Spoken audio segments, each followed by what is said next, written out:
ఒక రికార్డు ఉన్నది ఇంకొకళ్ళు బద్దలు కొట్టడానికి. అయితే సినిమా రంగంలో రికార్డులు త్వరగా బద్దలవుతుంటాయి. క్రికెట్ రికార్డులు కొంత టైం తీసుకుంటే ఈ మధ్య కాలంలో క్రికెట్ రికార్డులు కూడా వేగంగానే బద్దలవుతున్నాయి. ఒకప్పుడైతే కపిల్ దేవ్ 175 పరుగుల రికార్డే సుదీర్ఘకాలం పాటు ఉంది. ఏదైతే 23 ఏళ్ళేమో అట్లాగుంది. ఆ తర్వాత చకచక రికార్డులు బద్దలవుతూ వచ్చినాయి. ఇప్పుడు డబుల్ సెంచరీలు, త్రిబుల్ సెంచరీలు దాకా వెళ్ళిపోయినటువంటి రోజు.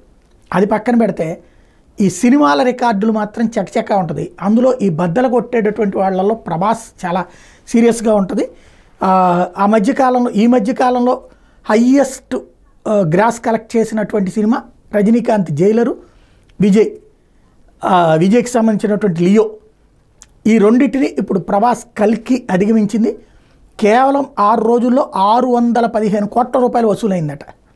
ఇంకా కలెక్షన్ల జోరు సాగుతూనే ఉంది. నార్త్ అమెరికాలోనే కూడా కల్కి హవా కొనసాగుతూనే ఉంది. అక్కడ సంచలనం సృష్టించినటువంటి చిత్రం మంచి వసూళ్లను సొంతం చేసుకుంటుంది. అక్కడ అత్యధిక కలెక్షన్లు సాధించిన 6వ సినిమాగా నిలిచింది.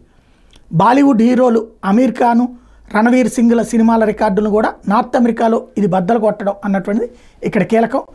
వరుసపెట్టి కల్కికి సంబంధించి అందుకనే ఈ చిత్రం మీద ప్రముఖుల ప్రశంసలన్నీ కొనసాగుతున్నాయి. రణవీర్ సింగ్ లాంటి వాళ్ళు మీడియా వేదికగా చిత్ర బృందాన్ని అభినందించడం కూడా చూస్తున్నాం.